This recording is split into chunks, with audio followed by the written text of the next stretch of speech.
फलटणमध्ये वैद्यकीय अधिकारी असलेल्या डॉक्टर संपदा मुंडे यांनी ज्या पद्धतीनं स्वतःचा जीव संपवून घेतला, आपल्यालाही सगळ्यांना माहिती आहे, ज्ञात आहे की या डॉक्टरांनी स्वतःच्या हातावर, तळ हातावर सुसाईड नोट लिहिलेली आहे आणि याच्यामध्ये काही नावंसुद्धा लिहिलेली आहेत. मी ट्विटच्या माध्यमातून आपल्यापर्यंत काही पेपर्स रात्री पोहोचवले, रात्री उशिरा माझ्याकडे आल्यानंतर, आणि या पेपर्समध्ये सुस्पष्टपणे काही गोष्टी लिहिलेल्या आहे. या डॉक्टरांनी दिनांक 19/6/2025 एक पत्र पोलीस अधीक्षकांना लिहिलेलं आहे की त्यांचे अधिकारी या डॉक्टरांशी कशा पद्धतीनं गैरवर्तन करतात याचं एक पत्र लिहिलेलं आहे 19/6/2025. त्याच्यानंतर पुन्हा याच्यावर काय कारवाई झाली हे विचारण्यासाठी सुद्धा त्यांनी 13/8/2025 माहितीच्या अधिकारामध्ये पत्र उपविभागीय पोलीस अधिकाऱ्यांना लिहिलेलं आहे. आणि त्याच्यानंतर अतिशय डिटेल असं पत्र 4 पानाचं तक्रारीच्या जी चौकशी समिती याच्यात नेमली होती त्या तक्रारीच्या संदर्भात खुलासा देण्याच्या बाबत स्वतःच्या हस्ताक्षरात एक 4 पानाचं पत्र डॉक्टर संपदा मुंडे यांनी लिहिलेलं आहे. या सगळ्या याच्यात सुस्पष्टपणे त्यांनी भूमिका मांडलेली आहे आणि भूमिका मांडत असताना त्यांनी स्थानिक राजकीय नेते, मी रात्री नाव नव्हतं घेतलं, परंतु भारतीय जनता पार्टीचे माजी खासदार या भागाचे निंबाळकर, मला वाटतं रणजित निंबाळकर त्यांचं नाव आहे, 31/7/2025 रात्री राजेंद्र शिंदे आणि नाग टिळक नावाचे त्यांचे पी आहेत,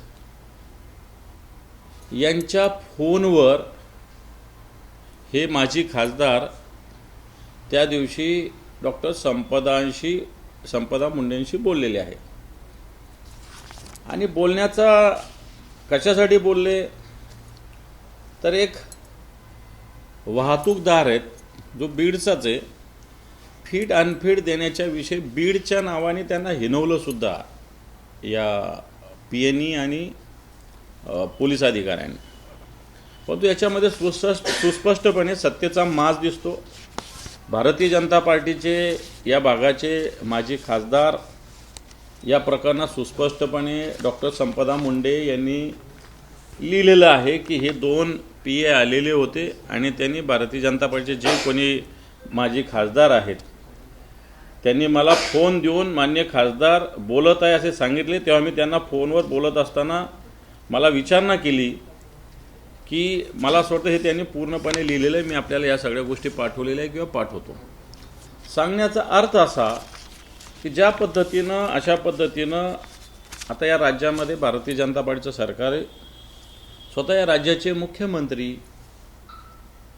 गृह विभागाचा कारभार सांभाळतात आणि गृह विभागाचा कारभार सांभाळत असताना गृह विभागाच्या कामकाज करणारे लोकसुद्धा कशा पद्धतीनं डॉक्टरांशी आणि एकंदर सगळं त्या भागातील लोकांशी चर्चा केला असं दिसतं की डॉक्टर संपदा मुंडे या सुस्पष्टपणे आपल्या डॉक्टरी व्यवसायाशी प्रामाणिक राहून, शासकीय सेवेशी प्रामाणिक राहून काम करणाऱ्या डॉक्टर आहेत असं स्पष्टपणे दिसतंय. आणि असं असताना त्यांच्यावर वेगवेगळ्या पद्धतीनं मग नुसतं हे एक प्रकरण समोर आलेलं आहे, पण तो अनेक प्रकरण असे आहे की पोस्टमॉर्टमच्या रिपोर्टमध्ये काहीतरी करा, हे जे कोणी आरोपी कैदी असतात त्यांना फिट करा किंवा अनफिट करा. हा काय प्रकार आहे? हा प्रकार राजकीय पक्षाच्या कार्यकर्त्यांनी नेतृत्वाने करणं अतिशय चुकीचं आहे. ठीक, एखादा आपला कार्यकर्ता असू शकतो, जवळचा असू शकतो, पण तो अशा पद्धतीनं चुकीचं करणं हे अतिशय म्हणजे चूकच आहे. आणि मग असं करत असताना या सगळ्या मंडळीला, आणि सगळ्यात महत्त्वाचं या ठिकाणी PI मला वाटतं सुनील का अनिल महाडिक त्यांचं नाव आहे, यांची तर बेमुरवत खोरी तर प्रचंड आहे. आता 10-15 दिवसापूर्वी त्यांचं प्रमोशन होऊन ते नंदुरबारला DYSP झाल्याची माहिती आहे. या अनिल महाडिक अनिल का सुनील मला माहीत नाही, पण महाडिक आहे, यांना तर खऱ्या अर्थानं बेड्या ठोकल्या पाहिजे. त्यांचे जे सहकारी PS आहे त्यांनासुद्धा अटक केली पाहिजे. आणि हे जे राजकीय पक्षाचे कार्यकर्ते, आता राजेंद्र शिंदे आणि नागटिळक कोण आहे? माझ्या माहितीप्रमाणे इथले जे स्थानिक माजी खासदार आहे यांचे हे PA आहेत, सुय सहाय्यक आहे. यांनीच माजी खासदारांशी बोलणं करून दिलं आणि एका अर्थाने या सगळ्या डॉक्टरांवर संपदा मुंडे यांच्यावर दबाव आणलेला आहे. आणि त्यांनी या सगळ्या दबावातूनच त्यांची मेंटॅलिटी इथं विशद केलेली. या पत्राच्या माध्यमातून पोलीस कसे वागत होते, राजकीय पक्षाचे नेते कसे वागत होते, आणि त्याच्यामुळं कंटाळून त्यांनी मला वाटतं स्वतःचा जीव गमावलेला आहे. आणि म्हणून या सगळ्या लोकांवर कारवाई होण्याची आवश्यकता आहे. ज्या पद्धतीनं भारतीय जनता पार्टीचे एक माजी खासदार, ज्या पद्धतीनं त्यांचे सेक्रेटरी, ज्या पद्धतीनं डॉक्टरांशी, वैद्यकीय अधिकाऱ्यांशी, तेही प्रकरण एखाद्या प्रकरणात वेगळं आपण डॉक्टरांना सांगू शकतो, पण अशा प्रकरणात पोस्टमॉर्टम असेल किंवा मेडिकली फिट अनफिट करण्याचा प्रकार असेल, जे आरोपी असतील, हा सगळ्यात चुकीचा प्रकार आहे, अतिशय चुकीचा प्रकार आहे. आणि म्हणून ही सत्तेची मस्ती भारतीय जनता पार्टी इथंच नाही, ही समोर आलेली आहे. याच्या पुढेही तिथला कारभार आहे. यांचे हे स्वतः, त्यांचं कोणतरी भाऊ आहे अभिजित राजे निंबाळकर, हे तहसीलदार असेल, प्रांत असेल, पोलीस असेल, 24 तास वावरत असतात. अनेक गावामध्ये तर वेगळ्या पद्धतीनं गुन्हे, जे विरोधात काम करणारे, मग आपचे असतील, एखादे राष्ट्रवादीचे शरद पवार पक्षाचे असतील, आमच्या शिवसेनेचे असतील, यांच्या काही शेतकऱ्यांच्या काही भागामध्ये तर 7-12वर 1-1 कोटी 1.5 कोटीचा 50-50 लाखाचा बोजा आहे. काय तर म्हणे यांनी गैर उत्खनन केलेलं आहे, केलेलंच नाही, कुठं काहीच नाही. पण अशा पद्धतीनं कार्यकर्त्यांना मला असं वाटतं सत्तेचा माज दाखवून नामोहरम करण्याचा हा प्रकार आहे. आणि वाटतं याच्याविषयी जनता निश्चित आवाज उठवेल. तुम्ही निंबाळकरांचं नाव घेतलं, कशा पद्धतीने इन्व्हॉल्वमेंट आहे त्यांची किंवा त्यांच्या PAची? कारण फोनवर देखील बोलणं झालं असं देखील तुम्ही म्हणता. हे या डॉक्टर संपदा मुंडेंचं चौकशी समितीसमोर दिलेलं स्टेटमेंट आहे. त्याच्यात त्यांनी सुस्पष्टपणे लिहिलेलं आहे की त्या दिवशी रात्री मान्य खासदार यांचे 2 PA आले. आता या PAंचं नाव मी सांगतो, नागटिळक आणि राजेंद्र शिंदे. त्याच्यात नाव नाही लिहिलेलं, पण मी सांगतो नाव. आणि यांच्याशी त्यांनी बोलणं करून दिलं. बोलत असताना काय काय बोलले ते सुद्धा यांनी याच्यामध्ये लिहिलेलं आहे. त्याच्यामध्ये हे पत्र मी आपल्याला पाठवतो सगळ्यांना, तुम्ही वाचू शकता, हस्ताक्षर चेक करू शकता. याच डॉक्टरांनी आधीचं लिहिलेलं पत्र आहे. याच डॉक्टरांनी माहितीच्या अधिकारात काय काय कारवाई झाली त्याचं पत्र इथं आहे. हस्ताक्षर सगळे एकच आहे. तुम्ही एक सगळ्यात गंभीर आरोप केला, वाठार निंबाळकर किंवा वाखरी या गावातील शेतकऱ्यांच्या खात्यावर 1-1 कोटींचा बोजा चढवला. तुम्ही या संपूर्ण प्रकरणाची महसूल मंत्र्यांशी बोलून बिलकुल बोलू. अशा पद्धतीनं या गावातील, त्या गावाचं नाव आहे माझ्याकडे, वाठार निंबाळकर आणि वाखरी, या ठिकाणी 7-12वर 50 लाखाचा 1 कोटीचा बोजा टाकला गेलेला आहे. उत्खनन केलं म्हणून असे आरोप केले. इकडे दिवसा ढवळ्यात तुम्हाला माहिती आहे, त्या दिवशी अजितदादा पवारांनी तर एका DYSPला बोलले. त्यांचे कार्यकर्ते करतात. मी कोणी करावं असं मुळीच म्हणणार नाही, परंतु चुकीचे आरोप करून म्हणजे ही कार्यकर्त्याला नामोहरम करायची एक वेगळी शक्कल आहे की असे ऐकत नाही ना, मग यांच्या 7-12वर बोजा टाका, मग यांना कर्ज मिळत नाही, अशा वेगवेगळ्या गोष्टी होतात शेतीच्या. तुम्ही जे 4 पाणी पत्राचा ज्याचा उल्लेख केला त्याच्या पाठची पार्श्वभूमी पोलिसांकडून अशी सांगण्यात आली की ते जेव्हा एखाद्या आरोपीला रात्रीचं घेऊन जायचं मेडिकलसाठी, तेव्हा ज्या डॉक्टर आहेत त्या काम वाढायचं म्हणून ते त्यांना मुद्दाम अनफिट करून ॲडमिट करून घ्यायचे. आणि या संदर्भात पोलिसांनी वैद्यकीय काउन्सिल जे आहे जिल्ह्याचं, त्यांच्याकडे तक्रार सुद्धा केली होती. मला असं वाटतं याच्यासाठी तक्रारीच्या सिस्टीम आहेत. जिल्ह्याला DHO असतात, वैद्यकीय खात्याचे अधिकारी असतात, डायरेक्टर असतात, मंत्री असतात, सचिव असतात. यांच्याकडेच का होतं असं? यांच्याकडेच का होतं? आम्ही राजकीय क्षेत्रात काम करतो ना, आम्हालाही अशा पद्धतीनं फोन येतात ना, डॉक्टरांना बोलावं लागतं ना. परंतु ज्या पद्धतीनं तिथल्या PIचं ज्या पद्धतीनं वर्तणूक आहे ती पण चूक आहे, काही अधिकाऱ्यांची सुद्धा चुकीची वर्तणूक आहे. मला वाटतं अशा पद्धतीनं महिला अधिकाऱ्यांशी ह्या वागण्याच्या पद्धती नाही. एकीकडे लाडकी बहीण म्हणायचं आणि एकीकडे आपल्या बहिणींना अशा पद्धतीनं त्रास देण्याचा असा दुट्टप्पीपणा आत्ताच्या घडीला या राज्यात चालूला दिसतो. या प्रकरणात SIT चौकशी या सगळ्या प्रकरणाची व्हायला पाहिजे आणि उद्या मुख्यमंत्र्यांना जे पत्र देणार आहे बिलकुल दिलं पाहिजे. याविषयी धनंजय मुंडे जी मागणी करतात त्या मागणीशी मीही सहमत आहे. आम्हीच अशा पद्धतीनं मागणी करू. सातारा जिल्ह्यातला कोणताही अधिकारी याच्या चौकशीला असता कामा नये. निष्पक्षपातीपणा ज्या अधिकाऱ्यांच्या याच्यात आहे, या महाराष्ट्रातले काही अधिकारी निश्चित चांगले आहेत. अशा महिला अधिकाऱ्यांची टीम याच्यासाठी माननीय मुख्यमंत्र्यांनी नेमली पाहिजे. ते स्वतः गृहमंत्री आहेत आणि या प्रकरणाची चौकशी होत असताना पोलीस अधिकारी, राजकीय पक्षाचे जे नेते आहेत यांच्यावर पूर्णपणे कडक कारवाई झाली पाहिजे. एखाद्या थातूर मातूर कॉन्स्टेबलला बळी देऊन होणार नाही. यातला PI महाडिक असतील, माजी खासदारांचे PA असतील, मी तर म्हणेल माजी खासदारांना सुद्धा याच्यात आरोपी केलं पाहिजे. कारण हे काम त्यांचं नाही. अशा पद्धतीनं अशा केसमध्ये कोणत्याही अधिकाऱ्यांना मेडिकल फिट अनफिट असेल तर याला आणखी अथॉरिटी आहे ना, याला आणखी अथॉरिटी आहे ना. 2-2 दिवस कोणताही डॉक्टर कोणत्याही पेशंटला ॲडमिट नाही करून घेत. उलटं त्यांना फिट करून सोडलेलं कधी बरं असतं बऱ्याच वेळेस. कारण डॉक्टरांना तर खऱ्या अर्थानं बेडचे प्रॉब्लेम्स आहेत, उपचाराचे प्रॉब्लेम्स आहेत बऱ्याच ठिकाणी. आणि त्यामुळे पोलिसांचे आरोप स्वतःची कातडी बचावण्यासाठी आहे. पोलीस डॉक्टर नाही आहे, पोलीस आहे. डॉक्टरांनी डॉक्टरांचं काम केलं, मग पोलीस कोण ठरवणार आहे फिट का अनफिट? पोलीस ठरवणारे थोडी, डॉक्टर आहेत ना, सरकारने नेमलेले ना, त्या पास झालेल्या आहेत ना, शिकलेल्या आहेत ना त्याच्याविषयी काय असेल तर त्या तक्रारी केल्या पाहिजे. परंतु जाणीवपूर्वक रात्री 12-12 वाजता एखाद्या महिला अधिकाऱ्यांना फोन करून अशा पद्धतीनं दबाव आणणं हा सुद्धा चूक आहे. हा सुद्धा महिलावर अन्याय अत्याचाराचा प्रकार आहे. मग त्यांनी आत्महत्या करण्यास प्रवृत्त करणं हा दुसरा प्रकार आहे.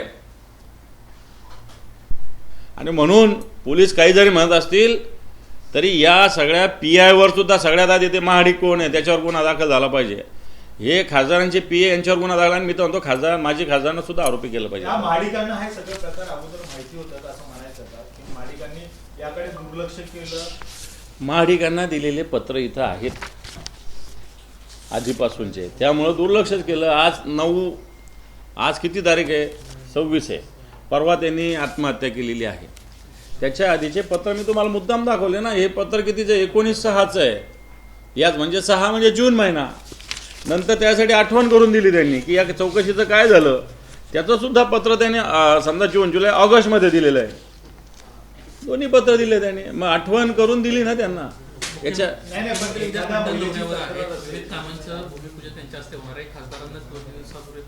ज्याचे हात एखाद्या महिलेच्या भगिनीच्या आत्महत्येत गुंतलेले आहेत, मी मुख्यमंत्र्यावर बिलकुल टीका करणार नाही. सांगेल की मुख्यमंत्र्याच्या विषयी आम्हाला आदर आहे. आणि आदर असताना मी त्यांना हेच आवाहन केलं की ज्याचे हात अशा पद्धतीनं बरबटलेले आहे अशा लोकांचा कोणताही कार्यक्रम आपण केला नाही पाहिजे. अशा लोकांना पार्टीतून दूर केलं पाहिजे. असे लोक जे महिलांचा सन्मान करत नाही किंवा महिलांवर अशा पद्धतीनं त्यांना काम करण्यासाठी प्रवृत्त करण्याचा प्रयत्न करतात, मेडिकल ऑफिसरसारख्या अधिकाऱ्यांना, त्यांच्यावर पक्षाने सुद्धा कारवाई केली पाहिजे आणि गुन्हे दाखल झाले आहे ना. अजितदादांचा तिथला कोण सचिन कांबळे नावाचा आमदार, तो नावाला अजितदादांचा आहे पण तो भारतीय जनता पार्टीचाच आहे. तो आणि हे माजी खासदार हे सगळे स्वतःच, आणि कोणतरी भाऊ आहे त्यांचा अभिजित तिथला निंबाळकर म्हणून. ही मंडळी, हे PA यांचा उच्छाद आहे सगळ्या पलटणमध्ये. कोणीच बोलत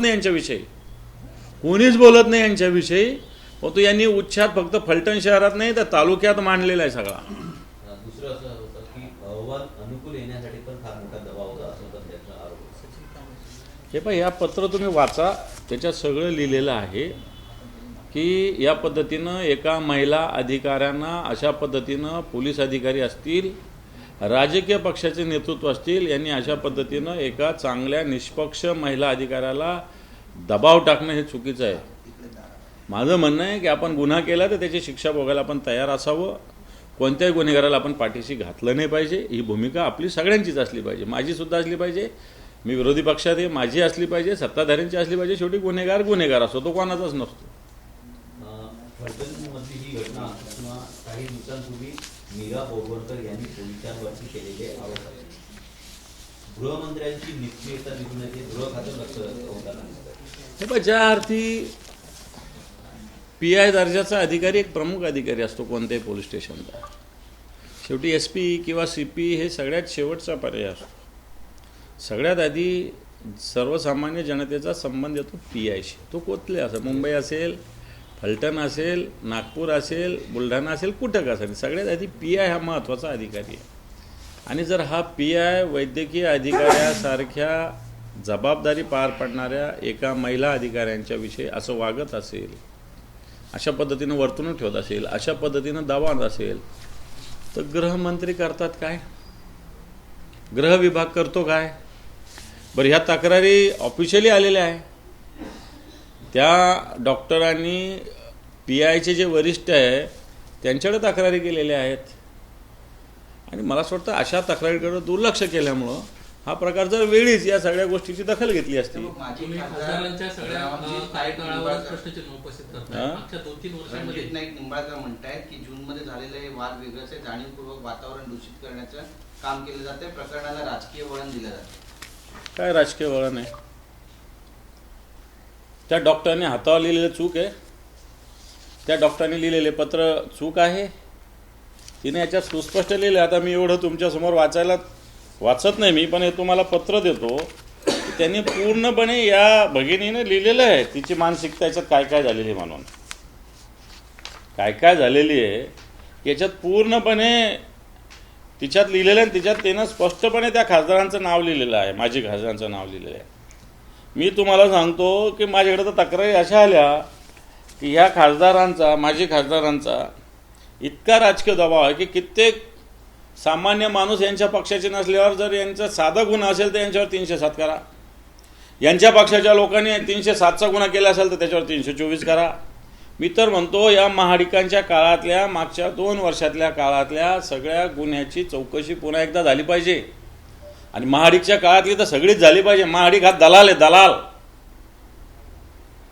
महाडिक हा जो PI आहे हा दलाल आहे तिथल्या माजी खासदाराचा आणि तिथल्या आताच्या आमदाराचा. पोलिसांची ड्युटी केली पाहिजे.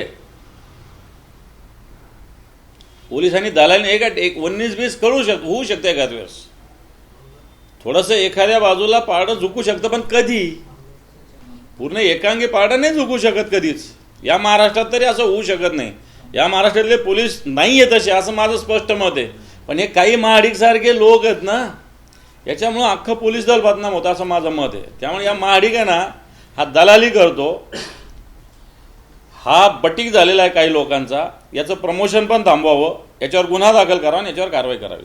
म्हणजे हाच मुख्य आरोपी असं म्हणायचं आहे. तोच आहे, एका याच्यात लिहिलं आहे तोच आहे. नंतर हे सह आरोपी सगळे माझे खासदार आणि PI केलं पाहिजे. सर, आगामी स्थानिक स्वराज्य संस्थांच्या निवडणुकीमध्ये मुंबईकडे भाजपने विशेष लक्ष दिलं. 150 जागा. हा विषय संपला का आता? पॉलिटिकल भाजप 150 जागा लढणार आहे, तर दुसरीकडे एकनाथ शिंदे म्हणजे शिवसेनेने 100 जागांचा दावा केलेला आहे. याच पार्श्वभूमीवर आज एकनाथ शिंदे अचानक पहाटे दिल्लीला देखील रवाना झाले, त्याची देखील चर्चा. काय वाटतं?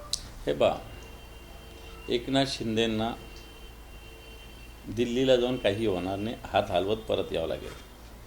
शेवटी भारतीय जनता पार्टी म्हणा किंवा देवेंद्र फडणवीस म्हणा हे काही एकटे निर्णय घेत नसतील, तेही पार्टीचे आहेत. पार्टीची ही पॉलिसीच असेल.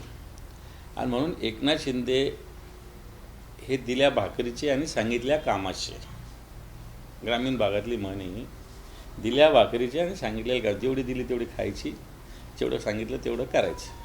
बाकी कोणतेही अधिकार एकनाथ शिंदेंना नाही. जेवढ्या जागा दिल्या तेवढ्या लढाव्या लागेल, नसेल लढायच्या तर नका लढू, अशा पद्धतीनं स्पष्टपणे भारतीय जनता पार्टी सांगेल. आणि मला वाटतं ती वेळ आता जवळ आलेली आहे. काल भाजपने एक फराळ वाटला आणि त्याच्याबरोबर एक पिशवी होती. एका बाजूला शिंदेच्या पक्षाचा विषय हा न्यायप्रविष्ट असताना त्यांच्या हे अचानक दिल्लीवाऱ्या होत आहेत, याचा काही इंटरनल कनेक्शन असेल असं वाटतं? न्यायव्यवस्थेविषयी बोलणं चूक आहे. पण तुम्ही मागेही बोललो, कबुतराची सुनावणी होते, कुत्र्याची सुनावणी होते. भटक्या कुत्र्याची सुनावणी सुप्रीम कोर्टात ताबडतोब होते, कबुतराची सुनावणी होते. परंतु शिवसेना पक्ष जो शिवसेना प्रमुख मान्य बाळासाहेब ठाकरे यांनी स्थापन केलेला आहे, त्या पक्षाच्या याचिकेवर लवकर सुनावणी होत नाही. एवढंच मी सांगेल. बाकी मी कोणाच्या विरोधात बोलणार नाही. परंतु कुत्रे आणि कबुतराच्या सुनावण्या कोर्टात लवकर होतात, परंतु शिवसेना पक्षाची जी काही भूमिका आहे त्याची सुनावणी कोर्टात 3-3 वर्ष होत नाही, समजून घ्या. मागच्या काळामध्ये काल मंगलप्रभात लोढा यांनी छठ पूजेची पाहणी केली जुहू बीचवर आणि मुंबईत 60 ठिकाणी छठ पूजेचे आयोजन केले आहे.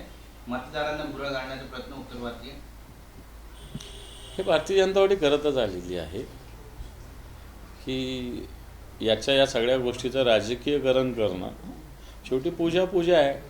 उत्तर भारतीय बांधव करतात, त्याला काही कोणाचं काही विरोध असण्याचं काही कारण नाही आहे. परंतु त्याचं राजकीयकरण करून राजकीय फायदा घेण्याचा प्रयत्न भारतीय जनता पार्टी करत आलेली आणि करत राहणार. भारतीय जनता पार्टीला पावलोपावली राजकारण दिसतं. अनेक विषय सांगता येईल, योग्य वेळी आपण सांगत बसू, परंतु प्रत्येक ठिकाणी भारतीय जनता पार्टी चांगल्या भाषेत सांगायचं तर आपला उल्लू कसा सरळ करता येईल असा प्रयत्न. काल भाजपाकडनं एक फराळ वाटण्यात आलं, त्याच्यावर पुन्हा एकदा तो नारा लिहिण्यात आला होता की एक है तो सेफ है. हे लिहिणं झालं. आज भारतीय जनता पार्टी या राज्यामध्ये जातीत भांडणं लावते, हिंदू मुस्लिम लावते, हिंदूमध्ये मराठेतर लावतं, ब्राह्मणेतर, दलितेतर, दलितामध्ये सुद्धा वेगळे वाद लावण्याचं काम आदिवासीमध्ये वाद लावण्याचं काम, प्रत्येक ठिकाणी भारतीय जनता पार्टी समाजामध्ये भेद करण्याचं काम करते. जर हिंदू म्हणून आपण असतो तर हिंदू एकच राहायला पाहिजे. परंतु या भारतीय जनता पार्टीची कृती जर बघितली या राज्यात, तर या जातीचं, त्या जातीचं, या जातीचं, या सगळ्यामध्ये भारतीय जनता पार्टी एक प्रकारे विष पेरत आहे. आणि जातीच्या म्हणजे जी अफूची गोळी म्हणता येईल, इथं जातीचं हे सगळे अफूची गोळी देण्याचा प्रयत्न करत आहेत आणि यातून स्वतःचं राजकारण साधण्याचा प्रयत्न. मूळ प्रश्नावर भारतीय जनता पार्टी या राज्याचा आत्ताच्या घडीला आर्थिक स्थिती काय आहे, या राज्याची महागाईची काय स्थिती आहे, बेरोजगारीची स्थिती काय आहे, अर्थव्यवस्थेची काय स्थिती आहे, शेतकऱ्यांचं नुकसान झालं याच्या नुकसान भरपाईची स्थिती काय आहे, याच्याविषयी भारतीय जनता पार्टी कुठंच बोलत नाही. परंतु एक है तो सेफ है, बटेंगे तो कटेंगे, ह्या खोटे नारे देण्याचं काम भारतीय जनता पार्टी करते. पण असं जर गडकरींचं एक स्टेटमेंट, मग तुमची भूमिका काय विरोधात म्हणजे याला एक हे तो सेफचा नारा जर दिला जात असेल, ही जे मी बोललो हीच आमची भूमिका आहे ना. एक है तो सेफ आहे म्हणजे काय? एक म्हणजे कोण? एक म्हणजे कोण सांगा ना तुम्ही.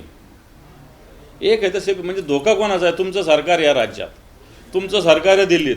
मग तुम्ही कोणापासून अनसेफ आहे जरा सांगा. जर तुम्ही अनसेफ असाल तर मग तुम्ही सत्तेवर कशाला राहता? एक है तो सेफ आहे, तुमचं राज्यात सत्ता, तुमची देशात सत्ता, या देशातल्या 5-10-15 प्रांतात तुमची सत्ता. मग तुम्ही अनसेफ कोणापासून ते जरा सांगा ना. जर अनसेफ तुम्ही कोणापासून असाल तर तुम्हाला सत्तेवर राहायचा अधिकार नाही आहे. एक है तो सेफ आहे म्हणजे काय? याचा अर्थ कोणाकडून तरी अनसेफ आहे.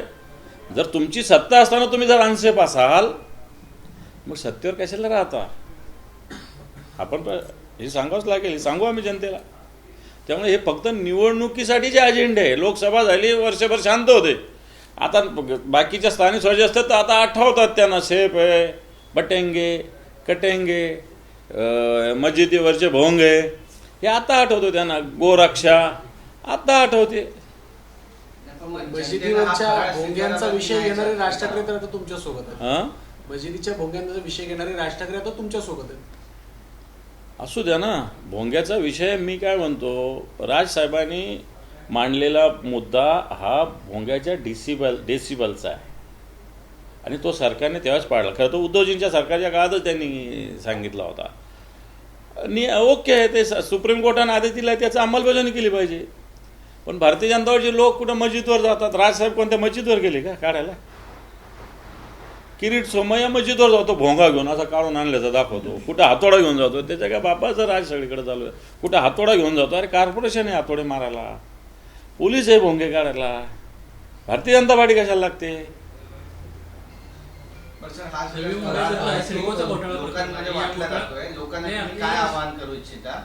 हा फराळ त्यांच्यासाठी सेफ नाही असं म्हणा. कोणता? जो फराळ वाटला जातो एक हे तो सेफ.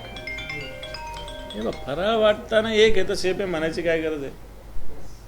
सर, भाजपचे नेते परिणय फुकेंनी स्नेहमिलनाचा कार्यक्रम घेतला होता आणि त्या कार्यक्रमात ते स्वतःच्या सरकारवर टीका करतात. त्यांनी असं म्हटलंय 25 ते 30% कमिशन दिल्याशिवाय नगर परिषदेत कोणतंही काम होत नाही. त्याच्यात मंत्रालय आणि सरकार पण ऍड करा, एवढीच माझी त्यांना विनंती आहे. नवी मुंबईमध्ये सिडको जमिनीचं घोटाळा प्रकरण रोहित पवारांना लावून धरलं होतं. त्या संपूर्ण प्रकरणामध्ये सातत्यानं पत्रकार परिषद घेतल्या होत्या. नुकतंच आता वन विभागाचा अहवाल आलेला आहे आणि त्यांना जो आरोप केला होता बिवलकर नावाच्या व्यक्तीनं, त्यानं करोडो रुपयांचा भ्रष्टाचार केला असं स्वतः वन विभागाने मान्य केलंय. मात्र अजूनही गुन्हा दाखल होत नाहीत ना बिवलकरांवर दाखल होतो किंवा त्यांना आदेश देणारं नगर विकास खातं आणि तत्कालीन सिडकोचे जे अध्यक्ष होते संजय शिरसाट यांच्यावर कुणावरही कारवाई होत नाही. सरकारला ही कारवाई करावी लागेल, कारण ज्यांनी आता ह्या गोष्टी करतात, एक हे तर सेफ आहे, देशभक्तीच्या गोष्टी करतात. इंग्रजाला सरेंडर झालेल्या व्यक्तीला नंतर इंग्रजांनी बक्षिसी दिली ते वापस देत आहेत.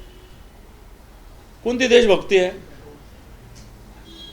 हे जे प्रकरण आहे सिडकोचं, याच्यात कोणती देशभक्ती आहे? ज्या इंग्रजाला आपल्या देशाच्या स्वातंत्र्य लढ्यामध्ये सरेंडर झालेलं, फुट्टीर असलेला, जे कुटुंबाला जी जमीन भारत सरकारने काढून गेली होती ती परत देण्याचा निर्णय महाराष्ट्र सरकार करतंय, म्हणजे सिडको करतंय. मी तर याला बाकी सोडून द्या, ते 30% 40% दलाली कमिशन याच्यात मी बोलत नाही. पण देशभक्ती अँगलने जर आपण बोललो की जो इंग्रजांना आपल्या देशाच्या त्यावेळेसच्या राष्ट्रीय आंदोलन असताना त्याच्या विरोधात सरेंडर झाला, या इंग्रजांनी दिलेली जमीन भारत स्वतंत्र झाल्यानंतर काढून घेण्यात आली, ती जमीन परत देण्याचं महान कार्य आताचं महाराष्ट्राचं सरकार करतंय, सिडको करतंय. मला असं वाटतं मग यांना आपण काय म्हणावं, देशभक्त म्हणावं का? जो देशविरोधी शक्तीला मदत करत होता, इंग्रजाला मदत करत होता, तो देशविरोधी.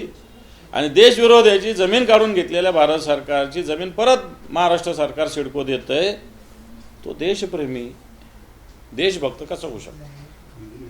शेवटचा प्रश्न आहे. नितीन गडकरींनी एक विधान केलं काल भाजपच्या एका कार्यक्रमात. नितीन गडकरींनी असं विधान केलं की जुन्या कार्यकर्त्यांकडे, पक्षाचे जुने कार्यकर्ते त्यांच्याकडे लक्ष द्या, अन्यथा जेवढ्या वेगानं आपण वाढलो त्याच वेगानं आपण खाली देखील हे होणार. हा प्रकृतीचा नियम आहे, न्यूटनचा पण नियम आहे.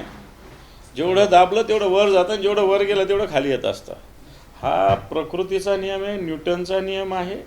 आणि मला असं वाटतं भारतीय जनता पार्टीला हा लवकरच लागेल, कारण खाली आम्ही खालच्या कार्यकर्त्यांशीही कनेक्टमध्ये असतो, भारतीय जनता पार्टीच्याही कार्यकर्त्यांशी कनेक्ट असतो. त्यांची मानसिकता आत्ताच्या घडीला जर बघितली तर मला असं वाटतं, आता ते आम्ही परवा नांदेडला बघितलं जाऊन, ज्या अशोक चव्हाणांना देवेंद्र फडणवीस डीलर म्हणले, आज ते त्यांचे लीडर झाले.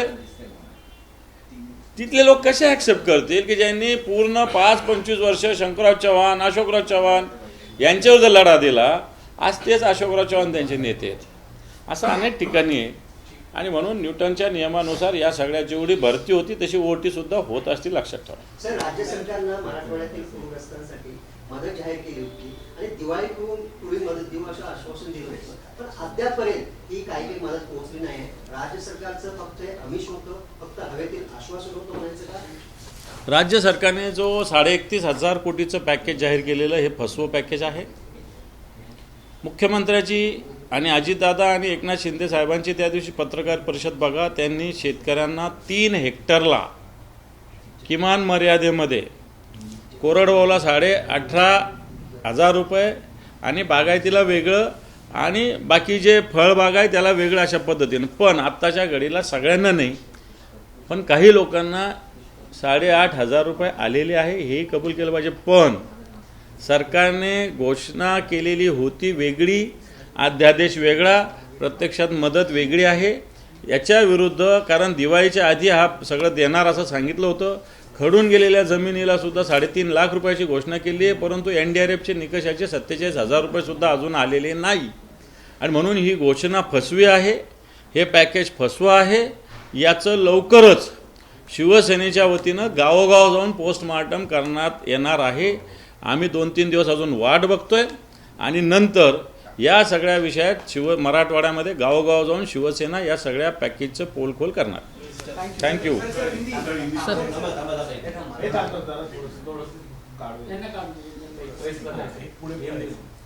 काढा आणि मग एनजीला थांबा. मराठी काढायचं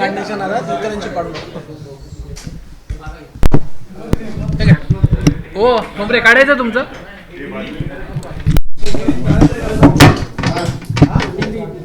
लोक लोकशाही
हो चालू आहे ना. कशाला आता मी लावला पोलिसांनी गुन्हा नाही दाखल करायला पाहिजे होता. तो चूक होता म्हणूनच मोर्चा होता. ठीक आहे, 2 जणांची मारामारी आहे ना, ज्याला मारलं त्यांनी कंप्लेंट करावं.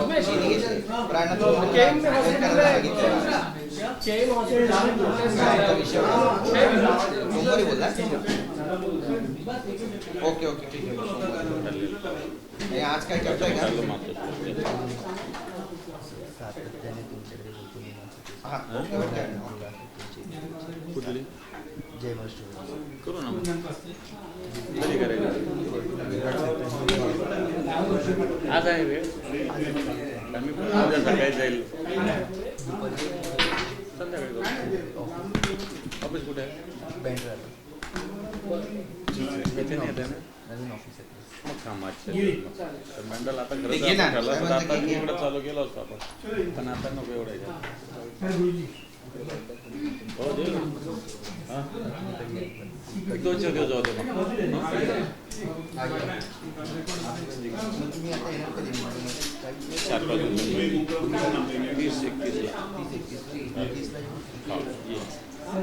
30 तू फोनच कर ना मला. मी फोन नाही करतो, व्हॉट्सअप कर मला. तुला माझा व्हॉट्सअप येतो. माझा व्हॉट्सअप बस मला व्हॉट्सअपच करतो. तुझा काय नंबर?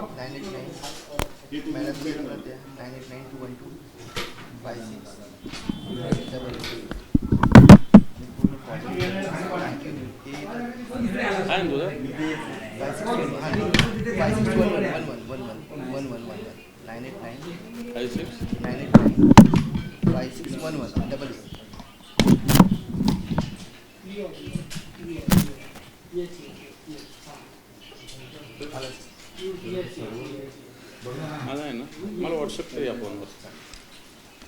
चल चलिए, मराठी हिंदी लीजिए. चलो सर. सर एक मामला आपने उठाया है सातारा पलटन में जिन डॉक्टर ने सुसाइड की थी, उन्होंने एक विधायक एमपी का नाम लिया था. कौन है वो एमपी और क्या है ये, क्या लिखा था उन्होंने अपनी शिकायत में? देखो, जिस डॉक्टर ने ये आरोप किया है, डॉक्टर संपदा मुंडे, इनके 3 लेटर मेरे पास है. ये लेटर उन्होंने लिखा था 19 जून 2025 को. बाद में लिखा था 13 अगस्त 2025 को. और बाद में इस पर जो इंक्वायरी हुई, वो इंक्वायरी में उन्होंने जो लेटर लिखा वो भी मेरे पास है, वो भी डिटेल में है मेरे पास. ये डॉक्टर संपदा श्री किशन मुंडे जो है, इन्होंने आरोप किया था, उन्होंने सुसाइड नोट हाथ पे लिखी है. उन्होंने कुछ पुलिस ऑफिसर और कुछ पॉलिटिकल लोगों के नाम नहीं लिखे, लेकिन पॉलिटिकल इंटरफेरेंस की बात की. लेकिन उनके लेटर में पूरा पॉलिटिकल लोगों के नाम क्लियरिटी से लिखे हैं. इसमें जिस प्रकार वहाँ के पुलिस स्टेशन के पीआई जो है, उनका नाम है अनिल महाड़ी, जिनका भी प्रमोशन हुआ है नंदुरबार में डीवाईएसपी. इन पे एक पहला आरोप है. दूसरा आरोप, उन्होंने वहाँ के लोकल भारतीय जनता पार्टी के एक्स एमपी, उनका नाम उन्होंने लिया. उनका नाम रंजीत राजे निम्बाड़कर है. उनके जो 2 सेक्रेटरी है, उनका नाम राजेंद्र शिंदे और नाग टिड़क है. एक केस में मेडिकल फिट अनफिट करने के केस में वो डॉक्टर को कुछ प्रेशर डाल के उन्होंने 31/7/2025 को रात को 12 बजे इस डॉक्टर को बात की थी। अलग अलग केसेस में भी ऐसी बात हुई है। पीएम रिपोर्ट में कुछ उससे छेड़खानी करना, मेडिकल फिट अनफिट जो आरोपी लेके जाते हैं पुलिस के पास, बाद में उनको लॉकअप में डाले जाता है, जेल में लेके जाते हैं, उनको फिट करना अनफिट करना, ऐसे बारे में उन पर प्रेशर बार बार लाया गया। कुछ पुलिसों ने उनके कंप्लेंट की तरफ पूरी ध्यान नहीं दिया। उन्होंने उनके सीनियर ऑफिसर के पास भी पुलिस के कंप्लेंट की, लेकिन ये सब उनकी कंप्लेंट का कहीं दखल नहीं ली गई और परिणाम ऐसा हुआ कि डॉक्टर ने परसों के दिन खुदकुशी कर ली है। ये खुदकुशी को जिम्मेदार पुलिस ऑफिसर है वहाँ के, अनिल महाडिक पहले के, अभी के जो 2-3 लोग हैं पॉलिटिकल लोग हैं, जिसमें 2 PA उनके फ़ोन से बात वहाँ के लोकल एक्स MP ने की थी। इस प्रकार की एक कंप्लेंट हमारे पास आई है और मैं समझता हूँ कि भारतीय जनता पार्टी के ही ये लोग हैं। भारतीय जनता पार्टी सत्ता का मिसयूज़ कर रही है। भारतीय जनता पार्टी सत्ता के माध्यम से इसी प्रकार कोई डॉक्टर लोगों पे, कोई पुलिस लोगों पे दबाव ला रही है। कुछ पुलिस लोग पॉलिटिकल कार्यकर्ताओं के, विशेषतः भारतीय जनता पार्टी के नेताओं के एजेंट के रूप में वहां पे काम करे, उसमें अनिल महाडिक का नाम लिया जाता है। मैं समझता हूँ इन पे सब पे गुना दर्ज होना चाहिए और इन पे कार्रवाई होनी चाहिए। सर एनसीपी के विधायक हैं, उनका भी एक नाम सामने हाँ, वहाँ के लोकल सचिन कांबळे नाम को एनसीपी के, वो वैसे बीजेपी के ही एनसीपी के पास उम्मीदवार नहीं था, इसलिए उन्होंने उनको उम्मीदवारी दी है। वो विधायक भी वहाँ के एक्स MP के साथ ही काम करते हैं। पूरी यंत्रणा पे उनका प्रेशर है, वहाँ के तहसील पे प्रेशर है, वहाँ पे SDM पे प्रेशर रहता है, उनका पुलिस अफसर पे प्रेशर रहता है, और जो जनता इनके खिलाफ जाए उनके खिलाफ भी कुछ ना कुछ ये लोग करते हैं और वहाँ के लोगों का जीना हराम या ये लोगों ने कर दिया है।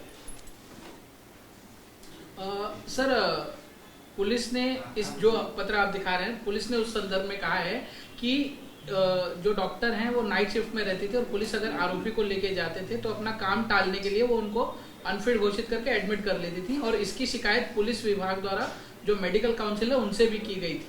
मैं समझता हूँ फिट करना अनफिट न करना ये कोई डॉक्टर के भी हाथ में रहता। जब मेडिकल चेकअप करने के बाद उसका रिपोर्ट आता है, शायद मैं भी कई बार आरोपी रह चुका हूँ, पॉलिटिकल केस में मैं भी आरोपी रह पाया, मेडिकल हमारा ही बहुत बार हुआ है।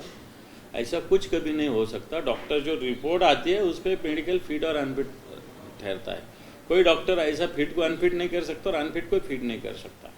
मैं समझता हूँ ऐसा कोई भी डॉक्टर नहीं है, मैं अपने महाराष्ट्र की बात कर रहा हूँ, कि ऐसा कार्य करता हो, लेकिन ऐसे डॉक्टर पे कुछ प्रेशर लाने का प्रयास कोई पॉलिटिकल यंत्रणा से हो सकता है, लेकिन इतने खुलेआम इस प्रकार यहाँ के एक्स MP डॉक्टर पे प्रेशर ला रहे हैं। मेरे पास तो मालूमात है कि 31/7 बजे रात को 12 बजे ये 2 PA जाते और अपने लीडर से एक्स MP से बात करा देते डॉक्टर की। एक महिला अधिकारी से रात को 12 बजे तुम कैसा ये कर सकते हैं? और तुम 12 बजे क्यों लेके जाते हैं फिट और अनफिट को? जेल का टाइम क्या होता है? जेल का टाइम क्या होता है? अरेस्ट कब करते हैं? मैं समझता हूँ ये सब बातें जानबूझ के कही जा रही है। इस डॉक्टर को बदनाम किया जा रहा है। ये डॉक्टर प्रामाणिक दिखती है, प्रामाणिकता से काम कर रही है और उसको प्रामाणिकता से काम नहीं करना चाहिए, ऐसा प्रयत्न वहाँ के भारतीय जनता पार्टी के लोग कर रहे हैं। सर आपने कहा 2 PA गए रात को, उनके नाम क्या हैं और उनका क्या रोल है एग्जैक्टली, उन्होंने क्या किया? बिल्कुल, ये डॉक्टर संपदा मुंडे ने भी उनके लेटर में ऐसा उल्लेख किया और मेरे पास जो मालूम है नाम है राजेंद्र शिंदे और नाग टिड़क, ऐसा उनका नाम है।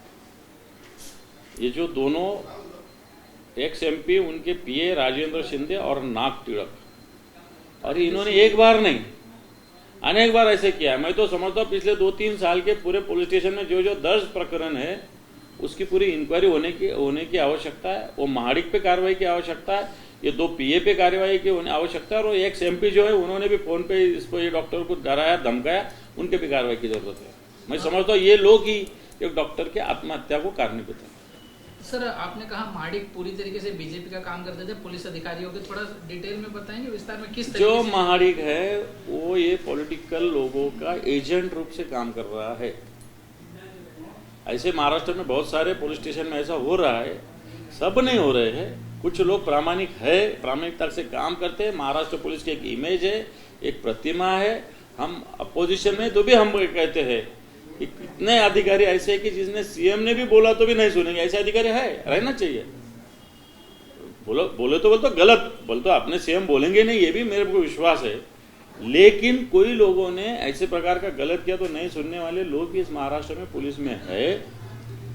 लेकिन कुछ लोग महाडिक जैसे है कि जो एजेंटगिरी पॉलिटिकल लीडर लोगों की और पॉलिटिकल पार्टी की करते, मैं समझता हूँ सब में पहले महाडिक को सस्पेंड किया जाए, रुपये 302 का ये मृत्यु कारण वो जो 306 307 जो रहता है वो दाखिल करना चाहिए। सर 1 तारीख को इलेक्शन कमीशन के खिलाफ आप लोग एक मोर्चा निकाल रहे हैं, लेकिन बीजेपी और सत्ता पक्ष कह रहे हैं कि शिवसेना अकेली होगी और मन से होगी, कांग्रेस और एनसीपी शरद पवार गुट आपके साथ नहीं होगा। मैं समझता हूँ भारतीय जनता पार्टी क्यों है, उनका देखो ना, हम अकेले निकालेंगे, दोनों निकालेंगे, चारों निकालेंगे, पांचों निकालेंगे, इससे तुमको क्या लेना है? तुम्हारा देखो, तुम अकेले है, तुम 2 जगह साथ में, 2 जगह विरोध में, 2 जगह, 1 जगह ये साथ में, 1 जगह ये साथ में, ये तुम्हारा देखो ना। मराठी में स्वतःचं ठेवायचं झाकून आणि दुसऱ्याचं पाहायचं वाकून, ऐसे मराठी में कहावत है। स्वतःचं ठेवायचं झाकून, खुद का ऐसा ढक के रखने का, दूसरे का ऐसा दरवाजा खोल के देखने का, मतलब वो तुम तुम्हारा काम करो, हम हमारा काम करते हैं। सर विपक्षी दल लगातार इस मुद्दे को उठाते कि कैसे भारत का संविधान और डेमोक्रेसी खतरे में है, लेकिन हाल ही में नोबेल लॉरेट जिन्हें नोबेल पीस प्राइज से सम्मानित किया गया, मारिया नकोडारी, उन्होंने भारत की डेमोक्रेसी की तारीफ की। उन्होंने कहा कि देश दुनिया को भारत की डेमोक्रेसी से सीख लेनी चाहिए। कैसे? देखो, कोई परदेशी व्यक्ति जिसको नोबेल प्राइज मिला वो भारत की तारीफ करता है तो उसका अभिमान हमको है, बिल्कुल है। हमारा भारत वैसा ही है, भारत की लोकशाही मजबूत है, डेमोक्रेसी मजबूत है, इसका हमको अभिमान है। जो डॉक्टर बाबा साहब अम्बेडकर जी ने संविधान निर्माण किया आज भी मजबूत है और मजबूत रहेगा। लेकिन इस संविधान को तोड़ने मोड़ने की जो प्रयत्न अभी की सरकार कर रही है ये तो है ही, ये उनको क्या पता। उनको ये पता है कि 150 करोड़ का देश है, डेमोक्रेसी में इलेक्शन होते हैं, इलेक्शन से चुन के आते हैं, लेकिन उनको क्या मालूम है वोटिंग मशीन में गड़बड़ की जाती है। उनको क्या मालूम प्रशासकीय अंदर उनके लिए काम करती है। उनको क्या मालूम हमारे नाम वोटिंग लिस्ट में 4-4 बार है। उनका जो वक्तव्य उसका स्वागत है, उसका अभिमान भी है हमारे देश के बारे में। लेकिन ये यंत्रणा, हम वही कह रहे हैं ना कि हमारे देश का संविधान बहुत बड़ा है, लोकशाही बड़ी है, लेकिन जिस प्रकार इस संविधान को और इस डेमोक्रेसी को बदनाम करने का प्रयत्न चुनाव आयोग जैसे लोग कर रहे हैं, उनको रोकना चाहिए, तो हमारी भूमिका है। सर कल दिवाली के लिए बीजेपी की तरफ से एक किट बांटी गई, जिस पर फिर एक बार वो लोकसभा वाला नारा देखने को मिला कि एक है तो सेफ है। ये सब बातें है ना, सिर्फ दिखाऊ है। एक है तो सेफ है, कौन है? अनसेफ किससे? तुम्हारी सरकार यहाँ पे है, तुम्हारी सरकार देश में है, इतना होके भी तुम अनसेफ कैसे? इसका मतलब तुम्हारी सरकार अकार्यक्षम है, तुम्हारी सेफ्टी नहीं कर सकती, ये उसका मतलब है। इसके ऊपर क्या मतलब होगा? सर दिवाली के दिन बिल्डर ने 21 विधायकों को ये गाड़ी दी है, डिफेंडर गाड़ी गिफ्ट दी है। जिस तरह से विधायक को गिफ्ट डिफेंडर गाड़ी दी है, क्या लगता है कि आने वाला भ्रष्टाचार बिल्डर से पूरी जो रास्ता होगा या डेवलपमेंट होगी वो पूरी तरीके से होगी? एक तो मेरे पास इसके कोई पुरावे नहीं है कि कोई किसी ने कोई 21 डिफेंडर गाड़ियाँ दी, लेकिन इतना मुझे पता है। कांग्रेस के नेता हर्षवर्धन सत्तर उन्होंने कहा होगा, लेकिन मेरे पास उसके कोई, मैं उसको ये नहीं करूँगा कि उन्होंने बोला बोल के मैं नहीं कहूँगा। लेकिन किसी को दी होंगी तो वो गलत है, ठीक है, अपने रिलेशन होते हैं। लेकिन मैंने भी परसों भी संभाजीनगर में कहा था कि हमारे यहाँ के भी कुछ पॉलिटिकल लीडर है, उनके जो व्हीकल है 2-2, 3-3 करोड़ को दूसरे के नाम पे। अब इनकम टैक्स वालों को दिखता नहीं है, उनको संजय राउत का 10 लाख 15 लाख का दिखता है, सूरज चौहान का 10-15 लाख का दिखता है। लेकिन ये 2-2 करोड़ 3-3 करोड़ की गाड़ियाँ किसके नाम पे कौन यूज करता है, या इनके 2-3 करोड़ की गाड़ियाँ इनकी कहाँ से आती है, कोई नहीं देखता है। ये तो दुर्दैव है अपना। सर गाड़ियों का एक विषय जुड़ा हुआ है पुणे से। शिंदे गुट के विधायक नेता हैं राजेंद्र धनगेकर, उन्होंने आरोप लगाया बीजेपी के जो खासदार हैं, सांसद हैं मुरलीधर मोहोळ पर, कि वो जब मेयर थे तो बिल्डर की गाड़ी यूज करते थे और उसी बिल्डर को अब कई ठेके दिए जा रहे हैं, कॉन्ट्रैक्ट दिए जा रहे हैं। ये तो गलत है। किसी ने भी इस प्रकार ये देखो, समझो मेयर है, मेयर को गवर्नमेंट की गाड़ी रहती है, कारपोरेशन की। मिनिस्टर है, मिनिस्टर को गाड़ी रहती है या खुद गाड़ी ले सकते हैं। लेकिन इसी प्रकार किसी बिल्डर की या किसी की गाड़ी हमने खुद यूज़ करना, ये प्रकार गलत है, ऐसा मैं समझता हूँ। और फिर जिसके नाम पे होंगी उसको फिर तुमको पॉलिटिकल कुछ ना कुछ फ़ायदा पहुँचाना पड़ता है। वो शायद वहाँ के एमपी ने पहुँचाया दिखता है, इसलिए वो अभी कल सीएम से मिले, बदनामी हुए ऐसा बोल रहे हैं। मैं समझता हूँ जहाँ पे जो भूमिका रखी, योग्य भूमिका रखी है। भारतीय जनता पार्टी चल और चरित्र कैसे अलग अलग ये दिख रहा है। फलटन का प्रकरण हो, पूना का प्रकरण हो, ये लोग कहते हैं भ्रष्टाचार नहीं होने, खाने नहीं, ना खाऊंगा ना खाने दूंगा। ये खाते भी है और खिलाते भी है, खाएंगे और खिलाएंगे, ऐसा नारा इनका हो रहा है, ऐसा दिखता है महाराष्ट्र में।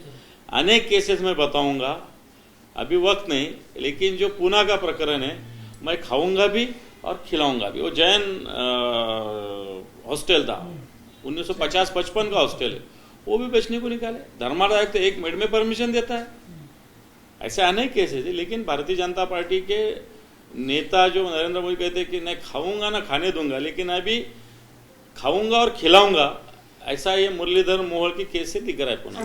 भारतीय जनता पार्टी ने 150 का सीट का दावा किया है कि बीएमसी में 150 सीट मुंबई में लड़ने वाले। इसके मध्य रखते हुए एकनाथ शिंदे अभी दिल्ली गए हैं, अमित शाह और मोदी जी के मुलाकात करने वाले। किस तरह देखते हैं?